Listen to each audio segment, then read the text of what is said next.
10 চাকার একটি dump truck সজোরে ধাক্কা দিয়েছে একটি বৈদ্যুতিক খুঁটিকে এবং এতে ক্ষতিগ্রস্ত হয়েছে আবাদতখানা এবং সম্পূর্ণরূপে বৈদ্যুতিক খুঁটিটা ধ্বংস হয়ে গেছে। পাশের একটি দোকানও ক্ষতিগ্রস্ত হয়েছে। 26শে এপ্রিল সকাল 6:30টার দিকে এই ঘটনাটা ঘটেছে। দেখতে পাচ্ছেন ট্রাকটি সম্পূর্ণরূপে ধুমপুড়ে মুচড়ে গেছে এবং এই ঘটনাটা ঘটেছে ঠিক ডায়মন্ড টাচের বিপরীতে রাস্তার দক্ষিণ পাশে। আপনারা দেখতে পাচ্ছেন ইতিমধ্যে হাইওয়ে থানা পুলিশ রেখার এনে সেই ট্রাকটা উদ্ধার করছে এবং আমরা যদি একটু সামনের দিকেও আপনাদেরকে নিয়ে যাই, আপনারা দেখবেন ট্রাকের সামনের অংশ সম্পূর্ণরূপে ধুমড়ে মুচড়ে গেছে। তবে সকাল ঠিক 6:30টার দিকে এই ঘটনা ঘটার কারণে এখানে লোকজন ছিল না। যদি লোকজন থাকতো তাহলে ব্যাপক প্রাণহানি এবং ক্ষয়ক্ষতির আশঙ্কা করা যেত। যতটুকু জানতে পেরেছি চালক এবং হেল্পার তারা প্রাথমিক চিকিৎসা নিয়েছেন এবং দেখতে পাচ্ছেন ট্রাকের সামনের অংশ একেবারে সম্পূর্ণরূপে ধুমড়ে মুচড়ে গেছে। আর বৈদ্যুতিক খুঁটি, যেটা সম্ভবত 11,000 কেবির বৈদ্যুতিক খুঁটি, আমরা যদি এদিকে একটু জুম করে দেখাই, এই যে দেখতে পাচ্ছেন এইরকম একটা বৈদ্যুতিক খুঁটি এখানে ছিল এবং তার ক্ষতিগ্রস্ত অংশ এখানে রয়ে গেছে। সম্পূর্ণরূপে সেটা একেবারে মাটির সাথে লেগে গেছে, সম্পূর্ণরূপে ক্ষতিগ্রস্ত হয়েছে এবং বালি পরিবহন করে ঠিক যাওয়ার সময় সকাল 6:30টার দিকে সম্ভবত হাটাজারি নন্দীরহাট এলাকা যাচ্ছিল এই ড্রাম ট্রাক এবং সেখানে এই ঘটনাটা ঘটেছে। এদিকে আবাদতখানা যারা পরিচালনা করেন তারা তাদের ক্ষতিগ্রস্ত আবাদতখানার ক্ষতিপূরণ চেয়েছে। পাশাপাশি এখানে যে একটা দোকান রয়েছে সেনাওয়ারা স্টোরও তাদের ক্ষতিগ্রস্ত অংশ তারা মেরামতের দাবি জানিয়েছে ট্রাক মালিক পক্ষের কাছে। আপনারা দেখতে পাচ্ছেন ইতিমধ্যে ড্রাম ট্রাকটি উদ্ধারে চেষ্টা করা হচ্ছে। আমরা একটু কথা বলতে চাই এখানে স্থানীয়রা যারা দেখতে পেয়েছেন। আপনারা কি শুনতে পেয়েছেন বা দেখতে পেয়েছেন যদি একটু বলতেন। বিসমিল্লাহির রহমানির রহিম। এটা সকাল 6:30টায় আসলে গাড়িটা আমার মনে হয় যা ধারণা ওনার ঘুমটুম যায় না, ড্রাইভার সে খুব স্পিডে ছিল গাড়ি আসতেছে আসে এখানে সব কিছু এখানে মারে দিছে, কিন্তু আমার মনে হয় উনি ঘুমছিল, উনি ঘুমের কারণে গিয়ে অ্যাক্সিডেন্টটা ঘটেছে।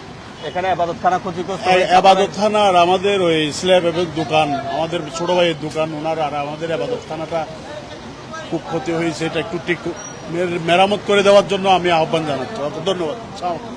ট্রাক মালিকের পক্ষ থেকে ক্ষতিগ্রস্ত অংশটুকু মেরামতের জন্য দাবি জানানো হচ্ছে। এদিকে ট্রাক পরিচালনা করেন বা তাদের পক্ষে লোক আছে, আপনাদের যে চালক আছেন বা কি শুনতে পেয়েছেন জানতে পেরেছেন একটু বলবেন আমাদেরকে।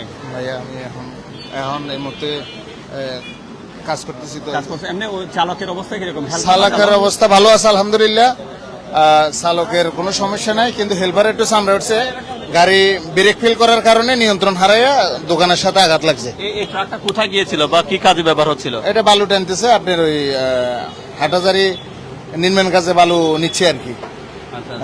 ভোরে ঘটনাটা ঘটেছে, সকালে ঘটনাটা ঘটেছে। ট্রাক চালকের নাম?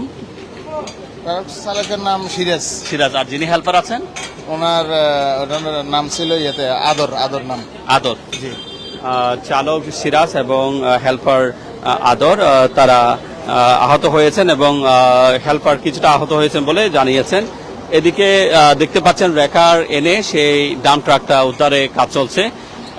এই ঘটনায় পিডিবির একটি বৈদ্যুতিক খুঁটি সম্পূর্ণরূপে নষ্ট হয়ে গেছে এবং এখানে যে স্ল্যাব আছে স্ল্যাবগুলো নষ্ট হয়েছে।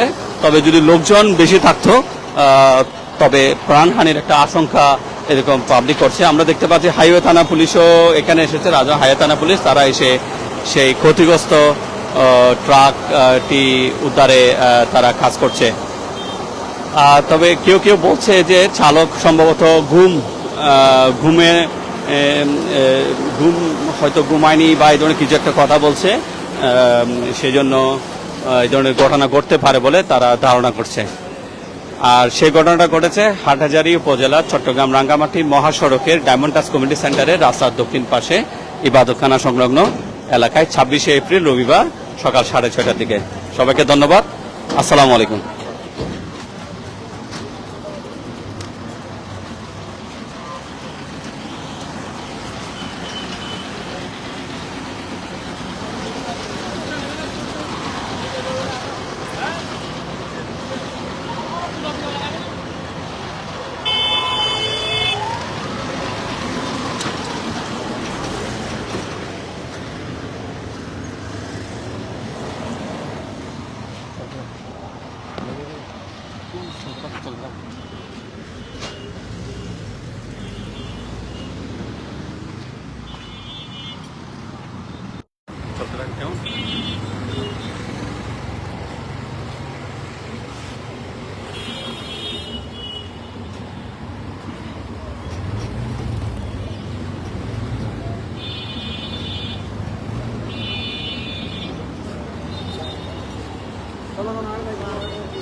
ওটা ওটা দেখেন না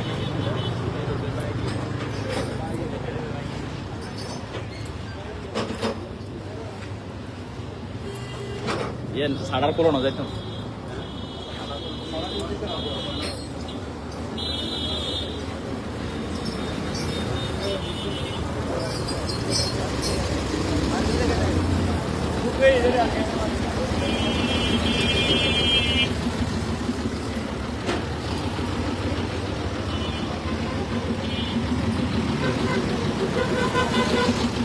Thank you.